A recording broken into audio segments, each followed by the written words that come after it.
Good morning class. Welcome to my channel Deepa's education Adda. Wave ऑप्टिक्सच्या 18व्या भागात आपण पाहणार आहोत इंटरफेरन्स ऑफ लाईट. बघा, बोर्डवर इंटरफेरन्स ऑफ लाईटसाठी डेफिनेशन लिहिलेली आहे. The phenomenon of non uniform distribution of light energy in the medium due to superposition of two light waves is called interference of light. Wave optics या चॅप्टरमध्ये लाईटशी संबंधित अनेक phenomenon आपण शिकलो की ज्यामध्ये reflection of light, refraction of light, polarisation of light यासारखे phenomena होते. इंटरफेरन्स ऑफ लाईट हाही लाईटशी संबंधित एक फिनॉमिना आहे. हा समजून घेण्यासाठी आपल्याला आधी हे डेफिनेशन समजून घ्यावी लागेल. The phenomenon of non uniform distribution of light energy. Interference of light हा एक फिनॉमिना आहे की जिच्यामध्ये लाईट एनर्जीचं युनिफॉर्म डिस्ट्रीब्युशन होत नाही. म्हणजे हे डिस्ट्रीब्युशन कसं आहे, नॉन युनिफॉर्म आहे. याचा अर्थ लाईट एनर्जी कुठं कमी आहे तर दुसऱ्या कुठल्या तरी पॉईंटला ती जास्त आहे. म्हणजे लाईट एनर्जीचं कमी जास्त प्रमाणामध्ये डिस्ट्रीब्युशन होत आहे. कुठं होतं हे डिस्ट्रीब्युशन तर माध्यमामध्ये, इन द मीडियम. ज्या माध्यमामधून लाईट ट्रॅव्हल होतोय त्या माध्यमामध्ये लाईटचं नॉन युनिफॉर्म डिस्ट्रीब्युशन होतं आहे. पण हे कशामुळे होतं? Due to superposition of two light waves. दोन लाईट वेव्सच्या सुपरपोजिशनमुळं इंटरफेरन्स ऑफ लाईट घडून येतो. इंटरफेरन्स ऑफ लाईटचे डेफिनेशन अजून आपल्याला अशी देखील करता येईल. Enhancement means addition or cancellation of displacement of light waves at a point due to superposition of two light waves is called interference of light. Enhancement म्हणजे ॲडिशन होतीये किंवा कॅन्सलेशनसुद्धा होऊ शकतं आहे, म्हणजे सबस्ट्रॅक्शनसुद्धा होऊ शकते. कशाची? Displacement of light waves. Light वेव्सच्या डिस्प्लेसमेंटची. डिस्प्लेसमेंट हा पॅरामीटर वेव्सच्या ॲम्प्लिट्यूडशी संबंधित आहे. म्हणजे आपण असं म्हणूया, लाईट वेव्सच्या ॲम्प्लिट्यूडची काही ठिकाणी ॲडिशन होऊ शकते किंवा काही ठिकाणी सबस्ट्रॅक्शन होऊ शकते. ॲट ए पॉईंट, कोणत्याही एका पॉईंटला. पुन्हा तो पॉईंट कुठं असला पाहिजे तर माध्यमामध्ये असला पाहिजे, मीडियममध्ये असला पाहिजे. बरं, हे का होईल? कशामुळे होईल? कोण हे घडवून आणेल ॲडिशन किंवा cancellation? Due to superposition of two light waves is called interference of light. म्हणजे हे सुद्धा कशामुळं घडणार आहे तर ज्यावेळेस दोन लाईट वेव्सचं सुपरपोजिशन होईल त्यावेळेस. म्हणजे बघा, आपण इंटरफेरन्स ऑफ लाईटची जेव्हा जेव्हा डेफिनेशन करू तेव्हा तेव्हा त्या डेफिनेशनमध्ये superposition of two light waves असा संदर्भ लिहिलेला असेल. तर मला हे सांगायचं होतं, इंटरफेरन्स ऑफ लाईट शिकण्यापूर्वी आपल्याला माहीत करून घ्यावं लागेल what is superposition of two light waves. ठीक आहे, इंटरफेरन्स ऑफ लाईटची डेफिनेशन तुम्हाला समजली. पहिली डेफिनेशन, दुसरी डेफिनेशन, दोन डेफिनेशनपैकी जी तुम्हाला सोपी वाटेल ती तुम्ही लक्षात ठेवू शकता. ठीक आहे, तर आत्ता आपण शिकूयात superposition of two light waves. आत्ता आपण पाहूयात principle of superposition of light waves. हे प्रिन्सिपल सांगत आहे, when two or more waves travelling through a medium. दोन किंवा दोनापेक्षा जास्त वेव्स ट्रॅव्हल होत आहेत. कशामधून? माध्यमामधून. आपण थोड्या काळापुरतं असं समजूयात की ते माध्यम काय आहे तर एअर आहे. ठीक आहे, म्हणजे एअर या माध्यमामधून दोन किंवा दोनापेक्षा जास्त लाईट वेव्स ट्रॅव्हल होत आहेत.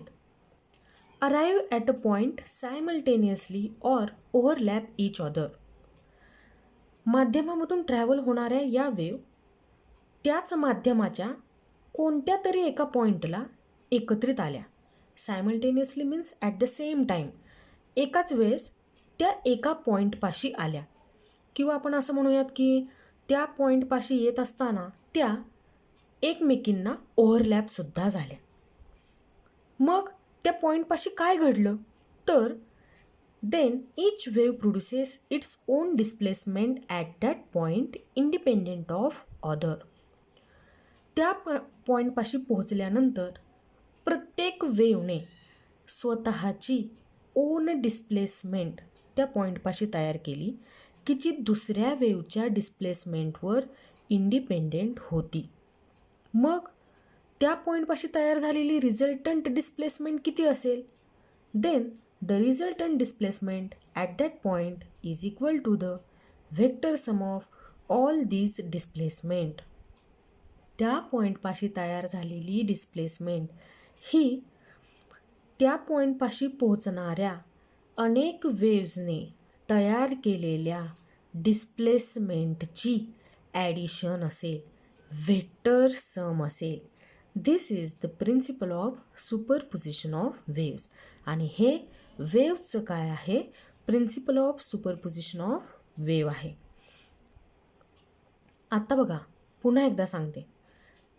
ज्या वेळेस दोन किंवा दोनापेक्षा जास्त वेव्स, आपल्या सेक ऑफ सिम्प्लिसिटीसाठी आपण असं म्हणूयात की एखाद्या सोर्स ऑफ लाईटपासून बाहेर पडणाऱ्या वेव्स ह्या संख्येने दोनच होत्या.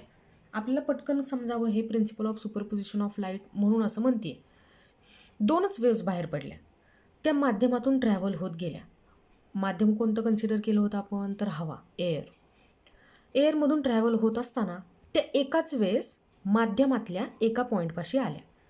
मग त्या पॉईंटपाशी येत असताना त्या एकमेकींवरती ओव्हरलॅपसुद्धा झाल्या किंवा होऊ शकतात, ओव्हरलॅप होऊ शकतात ज्यावेळेस त्या पॉईंटपाशी एकत्रित येत आहेत. त्या पॉईंटपाशी पोहोचल्यानंतर वेव्सने काय केलं? तर स्वतःची डिस्प्लेसमेंट त्या पॉईंटपाशी तयार केली की जी दुसऱ्या वेव्हच्या डिस्प्लेसमेंटवर डिपेंड नव्हती. म्हणजे दोन्हीही वेव्सने त्या पॉईंटपाशी स्वतःची डिस्प्लेसमेंट तयार केली. मग त्या पॉईंटपाशी तयार झालेली रिझल्टंट डिस्प्लेसमेंट काय असेल? तर ती ह्या दोन्ही वेव्सने तयार केलेल्या डिस्प्लेसमेंटची, इंडिव्हिज्युअल डिस्प्लेसमेंटची व्हेक्टर सम असेल. ठीक आहे, मी हे काय बोलते, जर तुम्हाला डायग्रॅमचा वापर करून सांगितलं तर पटकन समजेल. म्हणून आता हेच principle of superposition of light waves थोड्या वेगळ्या प्रकाराने वेव्हची डायग्रॅम काढून मी तुम्हाला एक्सप्लेन करून देते. बघा, माध्यमातून ट्रॅव्हल होणारी मी एक लाईट वेव्स ड्रॉ करते.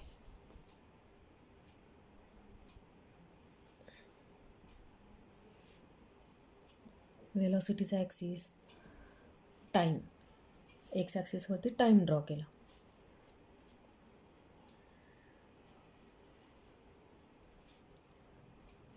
हा वेव्हचा क्रस्ट आहे आणि ही या वेव्हची ॲम्प्लिट्यूड की जी मी स्मॉल एने रिप्रेझेंट केली. हा वेव्हचा ट्रफ, ही ट्रफची ॲम्प्लिट्यूड ऑफ वेव्ह माहिती आहे ना तुम्हाला कशाला म्हणतात ते? The maximum displacement of particle about its mean position is called amplitude of wave. ही सुद्धा डिस्प्लेसमेंट असती, ही सुद्धा डिस्प्लेसमेंट असती, पण ही काय आहे तर मॅक्झिमम डिस्प्लेसमेंट आहे. म्हणून या वेव्हच्या मीन पोझिशनपासून ह्या पीक पॉईंटपर्यंतचं जी वेव्हची डिस्प्लेसमेंट आहे ती म्हणजे त्या वेव्हची काय आहे? ॲम्प्लिट्यूड आहे. मग बघा, ही क्रस्टची ॲम्प्लिट्यूड, ही ट्रफची ॲम्प्लिट्यूड. ही पहिली वेव्ह एअर या माध्यमातून ट्रॅव्हल होती आहे. ठीक आहे, आता दुसरी वेव्ह ड्रॉ करते. ही त्याच सेम माध्यमातून जाणारी दुसरी वेव्ह.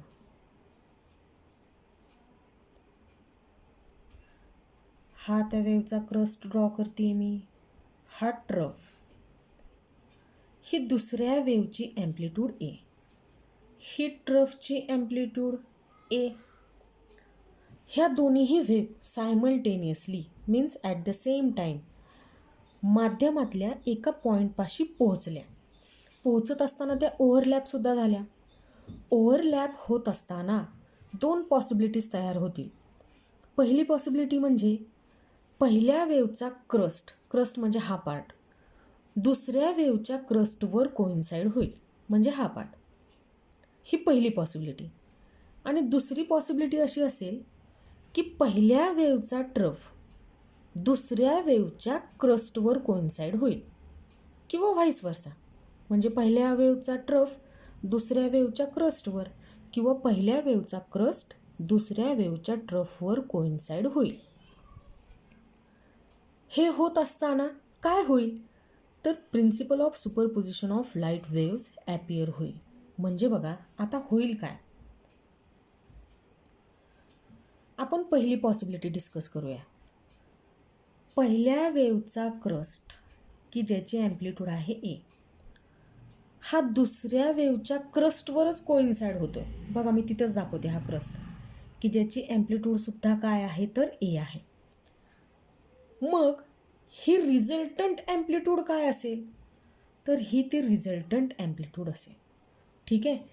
मग ही रिझल्टंट ॲम्प्लिट्यूड तुम्हाला दिसते की ती पहिल्या वेव्हच्या क्रस्टपेक्षा दुसऱ्या वेव्हच्या क्रस्टपेक्षा सुद्धा काय आहे तर मोठी आहे, म्हणजे इन्क्रीज झालेली आहे. याचा अर्थ असा होईल की एका वेव्हच्या क्रस्टचं दुसऱ्या वेव्हच्या क्रस्टवर ओव्हरलॅपिंग झाल्यामुळे जे रिझल्टंट डिस्प्लेसमेंट घडून येईल ते पहिल्या आणि दुसऱ्या वेव्हच्या डिस्प्लेसमेंटपेक्षा कशी असेल तर मोठी असेल, वाढलेली असेल, इन्क्रीज झालेली अशी डिस्प्लेसमेंट असेल. इथं तुम्हाला दिसतंय पहिल्या वेव्हच्या क्रस्टपेक्षा हा क्रस्ट जास्त उंचीचा तुम्हाला दिसतोय, म्हणजे या क्रस्टची डिस्प्लेसमेंट जास्त आहे, म्हणजे ॲम्प्लिट्यूड जास्त आहे. दुसऱ्या वेव्हच्या क्रस्टपेक्षा सुद्धा या क्रस्टची ॲम्प्लिट्यूड जास्त आहे.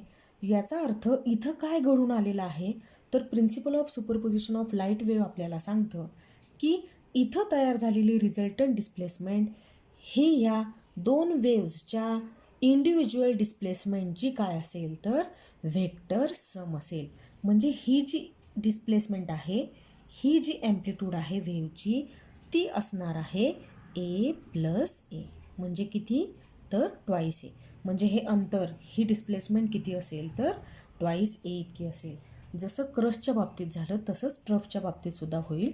क्रस्ट क्रस्टवर कोइन्साइड झाला, ट्रफ ट्रफवर कोइन्साइड झाला, त्याच्यामुळं जी रिझल्टंट डिस्प्लेसमेंट तयार झाली ती किती झाली तर ट्वाईस ए. डिस्प्लेसमेंट हा पॅरामीटर ॲम्प्लिट्यूडशी संबंधित आहे आणि ॲम्प्लिट्यूड हा पॅरामीटर इंटेन्सिटीशी संबंधित आहे. याचा अर्थ पहिल्या वेव्हची जी इंटेन्सिटी होती, दुसऱ्या वेव्हची जी काही इंटेन्सिटी होती, त्या दोन्ही वेव्हच्या इंटेन्सिटीपेक्षा जास्त इंटेन्सिटी कुणाची असणार आहे तर या रिझल्टंट वेव्हची असणार आहे. कधी? After superposition of light waves. Light वेव्हचं सुपरपोजिशन झाल्यानंतर काही ठिकाणी लाईटची इंटेन्सिटी तुम्हाला काय दिसते वाढलेली दिसते, तर काही ठिकाणी ती काय होणार आहे कमी झालेली दिसणार आहे. म्हणूनच आपण इंटरफेरन्स ऑफ लाईटच्या डेफिनेशनमध्ये म्हटलं होतं की इंटरफेरन्स ऑफ लाईट म्हणजे काय आहे तर लाईट एनर्जीचं नॉन युनिफॉर्म डिस्ट्रीब्युशन आहे. म्हणजे कुठंतरी लाईट एनर्जी जास्त असणार आहे आणि कुठंतरी ती काय असणार आहे कमी असणार आहे. मग या केसमध्ये ज्यावेळेस क्रस्टवरती कोइन्साइड झाला होता, रिझल्टंट डिस्प्लेसमेंट तयार झाली होती ए प्लस ए, त्यावेळेस लाईटची इंटेन्सिटी काय झालेली आहे तर वाढलेली आहे. म्हणजे ती काय आहे मॅक्झिमम आहे. आता दुसरी केस स्टडी करूया. काही वेळेस ओव्हरलॅपिंग असं सुद्धा होईल ना. ही पहिली वेव्ह आपण ड्रॉ करूयात. व्हेलॉसिटीचा ॲक्सिस, टाईम ॲक्सिस. हा पहिल्या वेव्हचा क्रस्ट, हा ट्रफ. ही या पहिल्या वेव्हची ॲम्प्लिट्यूड ए, ही ट्रफची ॲम्प्लिट्यूड ए. आता ही वेव्ह माध्यमातून ट्रॅव्हल होत असताना एका पॉईंटपाशी येते की जो पॉईंट माध्यमातला कोणता तरी एक पॉईंट आहे.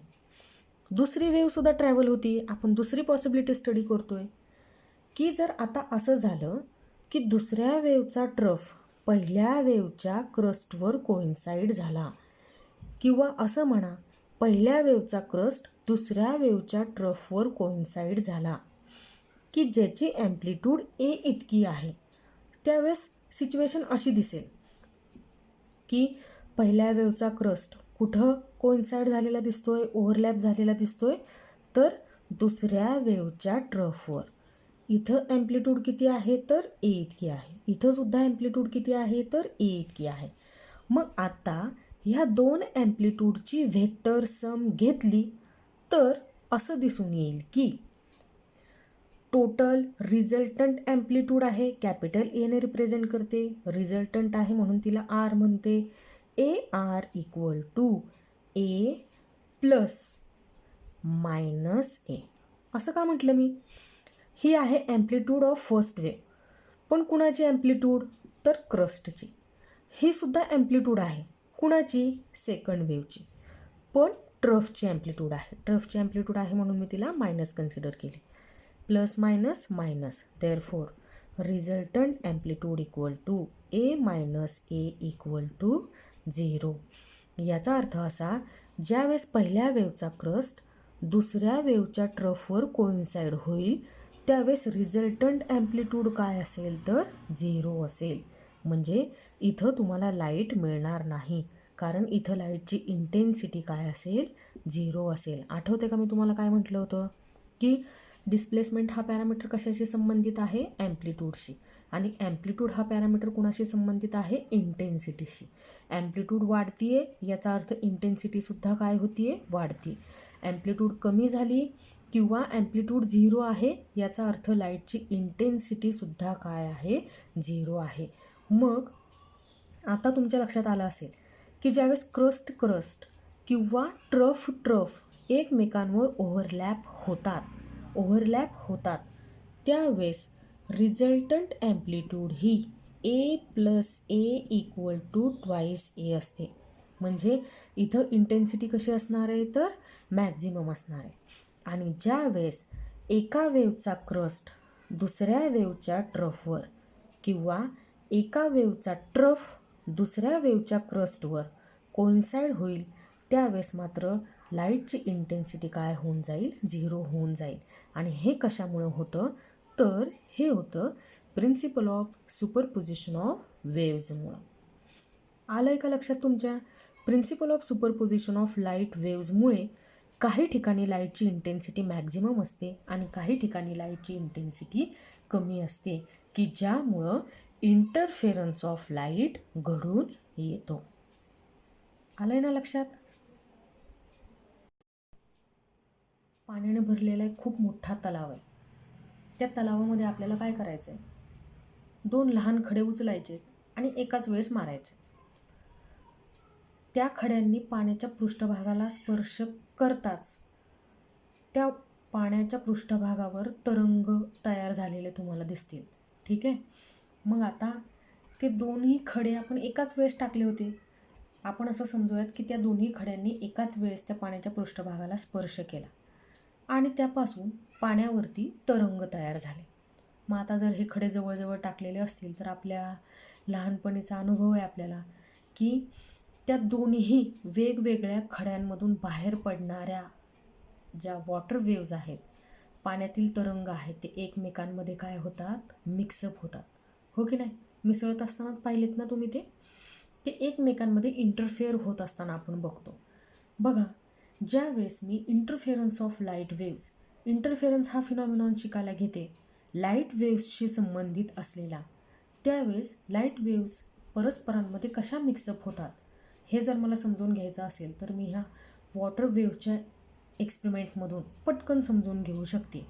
बघा, आता आपल्याला करायचं आहे काय सांगते की एक वेव्ह आहे, हा तिचा क्रस्ट आणि हा त्या वेव्हचा ट्रफ. आपण ही वेव्ह अशी ड्रॉ करूयात.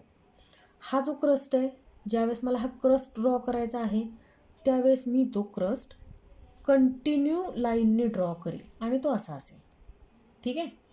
कंटिन्यू लाईनने मी हे सेमी सर्कल ड्रॉ करेल की जे सेमी सर्कल काय रिप्रेझेंट करेल तर crust of any wave represent करेल. ज्यावेळेस मला एखाद्या वेव्हचा ट्रफ रिप्रेझेंट करायचा असेल त्यावेळेस मी काय करेल? डॉटेड लाईनने सेमी सर्कल ड्रॉ करेल. त्यावेळेस तुम्ही समजायचं की हे काय आहे तर क्रस्ट आहे. कोणत्याही वेव्हचा क्रस्ट आपण काय करतोय तर डॉटेड सेमी सर्कलने ड्रॉ करतोय. आपल्याला ज्यावेळेस इंटरफेरन्स ऑफ लाईट वेव्ह समजून घ्यायचा आहे ना त्यावेळेस. ठीक आहे. मग आता मी एक डायग्रॅम काढत आहे, त्याकडे तुम्ही लक्ष द्या. बघा, आपण पाण्याच्या पृष्ठभागावरती 2 खडे मारले असं म्हणतोय. आपण असं म्हणूयात की हा तो पहिला खडा आहे, मी त्याला म्हणते S1. यापासून लाईट वेव्स सगळीकडे स्प्रेड झाल्या असतील. ठीक आहे. मग पहिल्यांदा मी ड्रॉ करते क्रस्ट. ही वेव क्रस्ट ट्रफच्या फॉर्ममध्ये पुढं ट्रॅव्हल होत गेली असेल. ठीक आहे. मग आता मी ह्या S सोर्सपासून जी पहिली लाईट वेव्स बाहेर पडेल तिचा क्रस्ट ड्रॉ करते. आपलं ठरलं आहे तो क्रस्ट कसा असेल तर कंटिन्युअस लाईनने ड्रॉ केलेलं सेमी सर्कल असेल. त्यानंतर दुसरा खडा टाकला आहे आपण पाण्याच्या पृष्ठभागावरती. S2 ज्याला मी म्हणते. वॉटर वेव्स तयार होणारा हा काय आहे तर सोर्स आहे, की इथून पाण्यावरती जे तरंग तयार होतील ना ते या पॉईंटपासून तयार होत आहेत. मग हा झाला S2. ठीक आहे. या सोर्सपासून पण पहिल्यांदा काय बाहेर पडलं असं आपण मानूयात तर एक क्रस्ट बाहेर पडला असं म्हणूयात. ठीक आहे. मी तो कशाने दाखवला तर कंटिन्युअस लाईनने दाखवला. आता आपण याच सोर्सपासून बाहेर पडलेला, या वेवचा क्रस्ट झाला. आता आपण पहिल्या सोर्सपासून बाहेर पडलेल्या वेवचा ट्रफ ड्रॉ करूयात. बघा मी ब्ल्यू कलर वापरते त्यासाठी. हा झाला ट्रफ. दुसऱ्या सोर्समधून बाहेर पडलेल्या वेवचा ट्रफ ड्रॉ करते आता. हा असा. ठीक आहे. आता पुन्हा पहिल्या सोर्सपासून बाहेर पडलेला क्रस्ट ड्रॉ करूयात आपण कंटिन्युअस लाईननी. हा बघा मी ड्रॉ केला. दुसऱ्या सोर्सपासून बाहेर पडलेला क्रस्ट आपण ड्रॉ करूयात.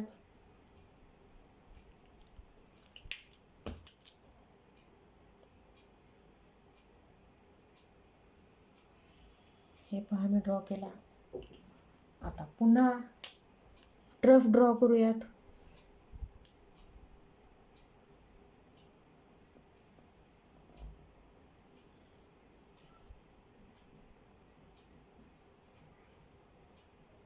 बघा आता ह्या डायग्रामवरून आपल्या सहज लक्षात येते की या पाण्याच्या पृष्ठभागावरून ह्या पहिल्या खड्यापासून उत्पन्न होणाऱ्या वेव्स ह्या सगळ्या दूर पसरणाऱ्या आहेत. ह्या दुसऱ्या सोर्स ऑफ वेव्हपासून सुद्धा बाहेर पडणारे जे तरंग आहेत, वेव्ज आहेत, त्या एकमेकींमध्ये काय होत आहेत तर मिक्सअप होत आहेत. आणि इथं काय तयार होतोय तर इंटरफेरन्स ऑफ वेव्स तयार होतो. इंटरफेरन्स ऑफ वॉटर वेव्स तयार होतोय.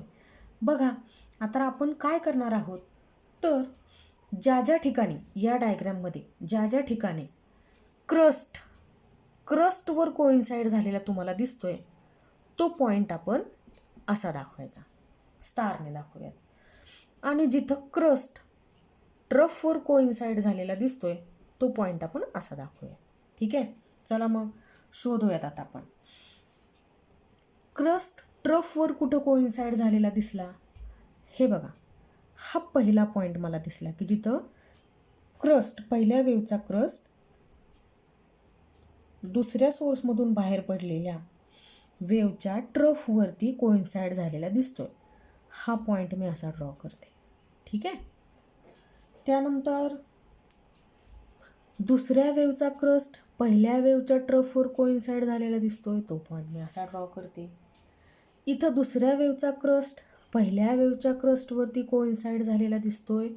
तो पॉईंट मी असा ड्रॉ करते. हे तीनही पॉईंट मी जोडून टाकते. ठीक आहे. आता बघा आत्ता आपण शोधूयात क्रस्टवरती किंवा ट्रफवरती कुठं कोइन्साइड झालेला दिसतो. हा पाहतो पॉईंट जिथं पहिल्या वेव्हचा क्रस्ट दुसऱ्या वेव्हच्या क्रस्टवर कोइन्साइड झालेला दिसतोय. इथं पहिल्या वेव्हचा ट्रफ दुसऱ्या वेव्हच्या ट्रफवर कोइन्साइड झालेला दिसतोय. इथं पहिल्या वेव्हचा क्रस्ट दुसऱ्या वेव्हच्या क्रस्टवर कोइन्साइड झालेला दिसतोय. आणि इथं पहिल्या वेव्हचा ट्रफ दुसऱ्या वेव्हच्या ट्रफवर कोइन्साइड झालेला दिसतोय. आपण हे सगळे पॉईंट कनेक्ट करून टाकूयात. केले. ठीक आहे. आता पुन्हा आपण शोधूयात की क्रस्ट आणि ट्रफ कुठं कोइन्साइड झालेला दिसतो. इथं बघा पहिल्या वेव्हचा ट्रफ दुसऱ्या वेव्हच्या क्रस्टवर कोइन्साइड झालेला दिसतोय. आपण ठरवलं की त्याला काय करणार आहोत तर डार्क स्पॉटने रिप्रेझेंट करणार आहोत. इथं पहिल्या वेव्हचा क्रस्ट दुसऱ्या वेवच्या ट्रफवर कोइन्साइड झाला. इथं पहिल्या वेवचा ट्रफ दुसऱ्या वेवच्या क्रस्टवर कोइन्साइड झालेला दिसतोय. आता हे सगळे पॉईंट मी कनेक्ट करून टाकते.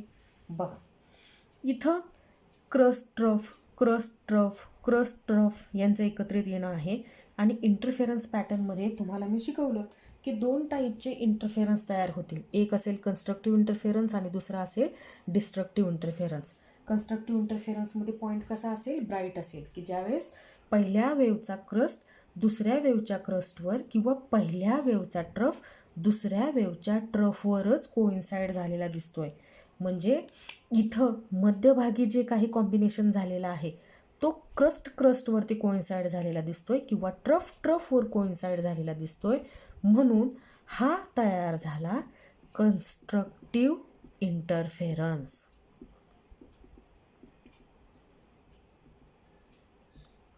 ठीक आहे. इथं crust trough trough crust crust trough असं कॉम्बिनेशन दिसतंय. म्हणजे इथं लाईटची इंटेन्सिटी मिनिमम असेल, ॲम्प्लिट्यूडची सबस्ट्रॅक्शन झालेली असेल, पॉईंट कसे असतील, डार्क असतील. म्हणून हा इंटरफेरन्स कोणता असेल तर डिस्ट्रक्टिव्ह इंटरफेरन्स असेल.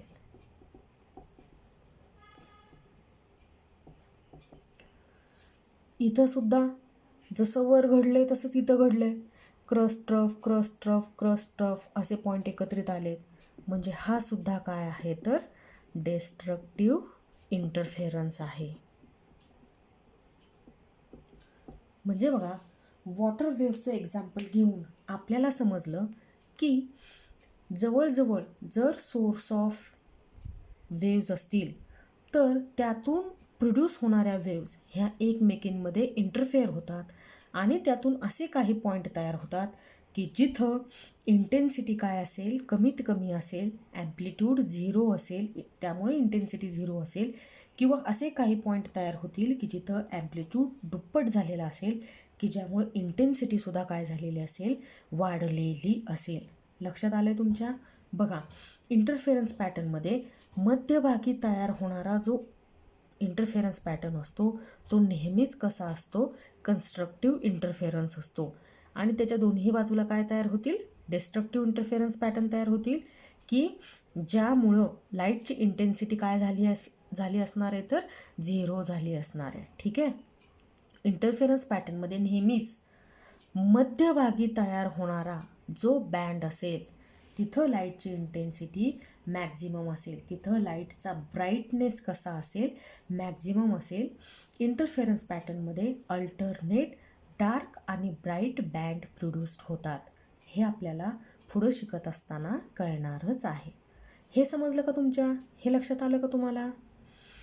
इंटरफेरन्स ऑफ लाईट वेव्स कसा ऑकर होतो ते पाण्याच्या पृष्ठभागावरती जर आपण सहज 2 सोर्सेस तयार केले की जिथून वेव्स तयार होतील, त्या माध्यमातून आपल्या अगदी सहज लक्षात येतात की वेव्हचा इंटरफेरन्स तयार होतो, वेव्स इंटरफेअर होते. ठीक आहे. इंटरफेरन्स ऑफ लाईटची डेफिनेशन आपण ह्या व्हिडिओच्या सुरुवातीलाच पाहिली होती. पहा, आठवते का तुम्हाला? The phenomenon of non uniform distribution of light energy in a medium due to superposition of 2 waves is called interference of light. लाईटचं डिस्ट्रीब्युशन होतं आहे, पण कसं, युनिफॉर्म नाही आहे, नॉन युनिफॉर्म आहे. म्हणजे माध्यमातल्या एखाद्या पॉईंटला लाईटची इंटेन्सिटी जास्त आहे आणि एखाद्या पॉईंटला लाईटची इंटेन्सिटी कमी आहे. आणि हे कशामुळे होतं आहे तर सुपरपोजिशन ऑफ लाईट वेव्समुळे होतं आहे. म्हणून मी तुम्हाला सुपरपोजिशन ऑफ लाईट वेव्स काय आहे हे सुद्धा तुम्हाला सांगितलं. मग सुपरपोजिशन ऑफ लाईट वेव्सच्या अकॉर्डिंगली काय घडून येतं आहे तर इंटरफेरन्स ऑफ लाईट हा लाईटशी संबंधित फिनॉमिनॉन घडून येतो. According to interference of light, माध्यमामध्ये होणारं लाईटचं डिस्ट्रीब्युशन हे नॉन युनिफॉर्म आहे. म्हणजे एखाद्या ठिकाणी लाईटच्या वेव्सच्या डिस्प्लेसमेंट एकमेकींमध्ये ॲड होतील किंवा माध्यमातील एखाद्या पॉईंटमध्ये लाईट वेव्सच्या डिस्प्लेसमेंट परस्परांमधून सबस्ट्रॅक्ट होतील. मग जर अशी पॉसिबिलिटी तयार होत असेल, काही वेळेस ॲम्प्लिट्यूडची ॲडिशन होती आहे, म्हणजेच डिस्प्लेसमेंटची ॲडिशन होती आणि काही वेळेस डिस्प्लेसमेंटची सबस्ट्रॅक्शन होती. काही वेळेस लाईटची इंटेन्सिटी जास्त आहे आणि काही वेळेस लाईटची इंटेन्सिटी कमी आहे. म्हणजे या दोन पॉसिबिलिटीजमुळं इंटरफेरन्सचे दोन टाईप तयार झाले. पहिला आहे कन्स्ट्रक्टिव्ह इंटरफेरन्स आणि दुसरा आहे डिस्ट्रक्टिव्ह इंटरफेरन्स. कन्स्ट्रक्टिव्ह इंटरफेरन्समध्ये काय होतं तर पहिल्या वेव्हचा क्रस्ट दुसऱ्या वेव्हच्या क्रस्टवर कोइन्साइड होतो. त्याच वेळेस असंही होतं पहिल्या वेव्हचा ट्रफ दुसऱ्या वेव्हच्या ट्रफवर कोइन्साइड होतो. त्यामुळं होतं काय तर रिझल्टंट ॲम्प्लिट्यूड इन्क्रीज होते, वाढते. तुम्ही बघितलं principle of superposition of wave शिकत असताना ते रिझल्टंट ॲम्प्लिट्यूड किती होते, A plus A equal to twice A होते. म्हणजे ॲम्प्लिट्यूड इन्क्रीज होते. ॲम्प्लिट्यूड वाढते आहे म्हणजे लाईटची इंटेन्सिटी वाढते आहे. जिथं लाईटची इंटेन्सिटी जास्त आहे तिथं पॉईंट कसा असेल, ब्राईट असेल.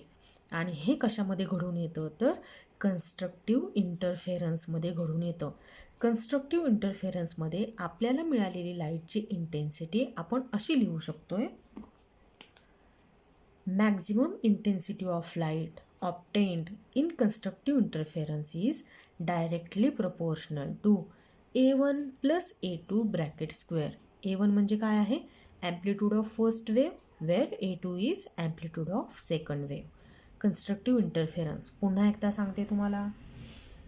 When two light waves traveling through a medium, according to principle of superposition of waves, these light waves arrive at a point of the medium simultaneously are in phase. That is, crest of one wave coincide with crest of other wave, or vice versa. Then the resultant displacement at that point is equal to vector sum of displacement produced by each wave. Hence, the resultant displacement becomes maximum and the intensity of light at that point is maximum. The point is bright. This is called constructive interference. आलं का लक्षात तुमच्या? आता दुसरी केस आपण discuss करूयात. एका पॉईंटला कन्स्ट्रक्टिव्ह इंटरफेरन्स मिळाला की जिथं लाईटची इंटेन्सिटी मॅक्झिमम होती, जास्तीत जास्त होती. आता एक असा पॉईंट तयार होईल की जिथं लाईटची इंटेन्सिटी कमीत कमी तयार झालेली आहे, किंवा आपण असं म्हणूयात की नियरली इक्वल टू 0 आहे. इंटेन्सिटी हा पॅरामीटर कशाशी संबंधित आहे, ॲम्प्लिट्यूडशी संबंधित आहे. मग त्यावेळेस ॲम्प्लिट्यूडसुद्धा कशी असेल तर मिनिमम असेल, म्हणजे नियरली इक्वल टू काय असेल, 0 असेल. या दुसऱ्या टाईपला आपण म्हणायचं destructive interference.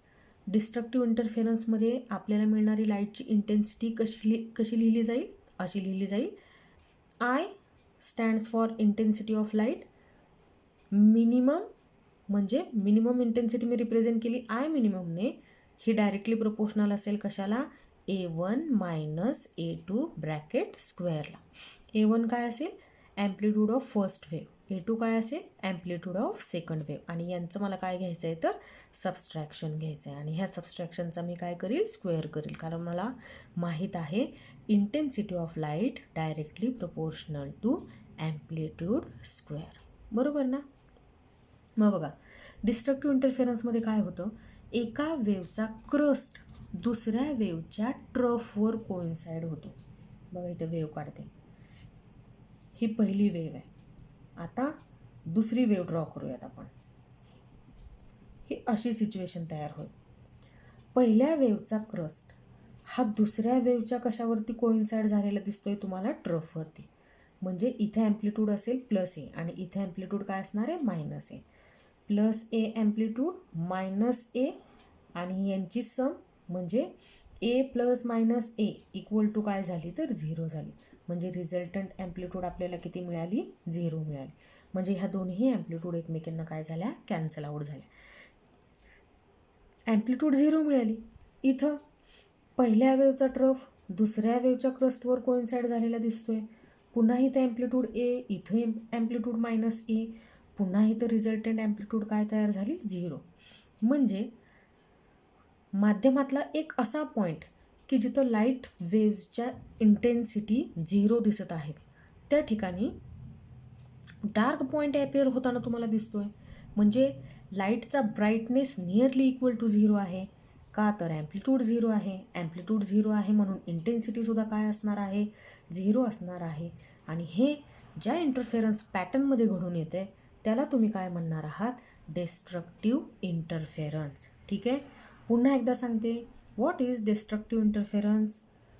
When two or more light waves traveling through a medium arrive at a point simultaneously but in out of phase, that is, the crest of one wave coincide with trough of other wave or vice versa, then the resultant displacement at that point is equal to the difference in the displacement produced by each wave. Hence, the resultant displacement becomes minimum and the intensity of light at that point is minimum. The point is dark. If amplitude of two waves are equal, this is called destructive interference. कळतंय का तुम्हाला? म्हणजे माध्यमामध्ये दोन point तयार झाले की जिथं एका पॉईंटला लाईटची इंटेन्सिटी काय होती, मॅक्झिमम. त्याच वेळेस दुसऱ्या पॉईंटला लाईटची इंटेन्सिटी काय होती, तर मिनिमम होती. इथं ब्राईटनेस जास्त होता, इथं ब्राईटनेस कमी होता. इथं ॲम्प्लिट्यूड जास्त होती, इथं ॲम्प्लिट्यूड कमी होती. जिथं ब्राईटनेस जास्त आहे, मॅक्झिमम आहे, त्याला तुम्ही काय म्हणायचं, कन्स्ट्रक्टिव्ह इंटरफेरन्स. जिथं ब्राईटनेस मिनिमम आहे, नियरली इक्वल टू 0 आहे, त्याला तुम्ही काय म्हणायचं, डिस्ट्रक्टिव्ह इंटरफेरन्स. कळलं का तुम्हाला? आपण आतापर्यंत काय शिकलो आहे? आपण शिकलो आहे what is interference of light waves. त्यानंतर आपण शिकलो principle of superposition of light waves. आणि त्यानंतर आपण शिकत आहोत इंटरफेरन्स ऑफ लाईट वेव्सचे दोन टाईप. पहिला आहे कन्स्ट्रक्टिव्ह इंटरफेरन्स आणि दुसरा आहे डिस्ट्रक्टिव्ह इंटरफेरन्स. आलं का लक्षात?